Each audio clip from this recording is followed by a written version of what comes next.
Hello everyone, মোৰ অন্য এটা ব্লগলৈ সকলোকে স্বাগতম জনাইছোঁ।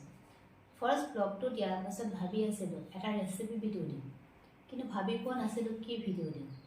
তেনেতে কালি মা আহিল আৰু মায়ে আনিলে পিঠাগুড়ি এটা টেমা, দেখিছেনে? তো পিঠাগুড়ি টেমা আৰু মা এই পিঠাগুড়ি টেমাটো দেখি মনত পৰি গ'ল মোৰ সৰু কালৰ এটা বিখ্যাত লাডু।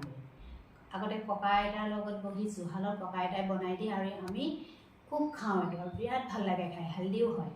আৰু ভাবিলোঁ তাকে আজি আপোনালোকৰ লগতো কেনেকৈ লাডুটো বনাই শ্বেয়াৰ কৰি দিম, কিয় ৰৈ থাকিম, হয়নে নহয়? ফাৰ্ষ্টতে পিঠাগুড়িখিনি আমি বাতিত বাকি লৈছোঁ, অলপ লৈছোঁ, বেছি নাই লোৱা।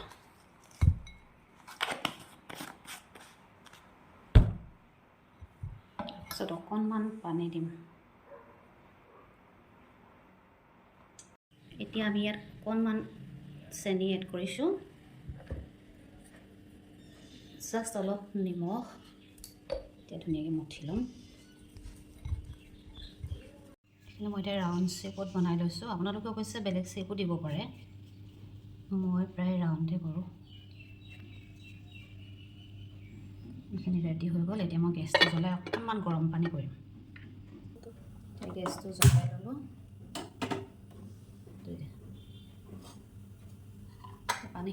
পানীখিনি অলপ গৰম হ'ল, এতিয়া এটাকৈ তাত দি দিছোঁ। এতিয়া লাহে লাহে লৰাই থাকিব লাগিব, নহ'লে লাগি ধৰিব।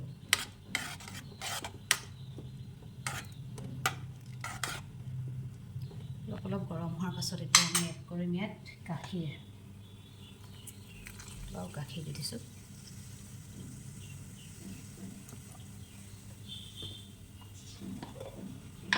অকণমান ঘি এড কৰি দিম।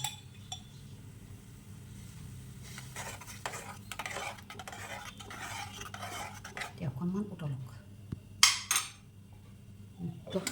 এতিয়া অলপ ডাঠ হ'ল, ইয়াত মই ফ্লেভাৰৰ বাবে দুটামান ইলাচি দি দিম।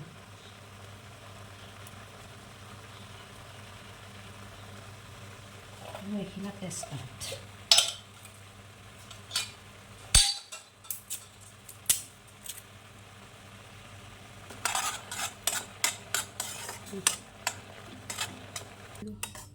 লাডু ৰেডি হৈ গ'ল, এতিয়া কাঢ়ি দিওঁ। কিজানি কিমান ধুনীয়া ধুনীয়া আছে।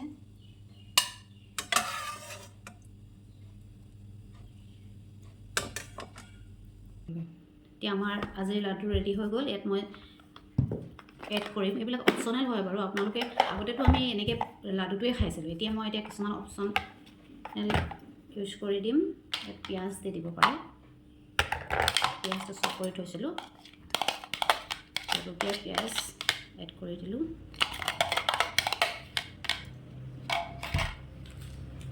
ইয়াত আমি প্ৰায় মেগী মছলা ইউজ কৰোঁ, অকণমান মেগী মছলা এড কৰি দিওঁ। এটা বস্তু অপশ্যনেল হয়, আপোনালোকে কৰিবও পাৰে, খালী লাডুটো খাব পাৰে। এয়া আজি আমাৰ লাডু ৰেডি হৈ গ'ল, এতিয়া খাব লাগে। সকলোৱে ৰেচিপিটো ট্ৰাই কৰিব আৰু নিশ্চয় খাই ভাল পাব। আৰু শেষলৈকে ভিডিঅ'টো সকলোৱে চোৱাৰ বাবে ধন্যবাদ। মোৰ চেনেলটো সকলোৱে ছাবস্ক্ৰাইব কৰি দিব আৰু লাইক, কমেণ্ট, শ্বেয়াৰ কৰি দিব। ধন্যবাদ।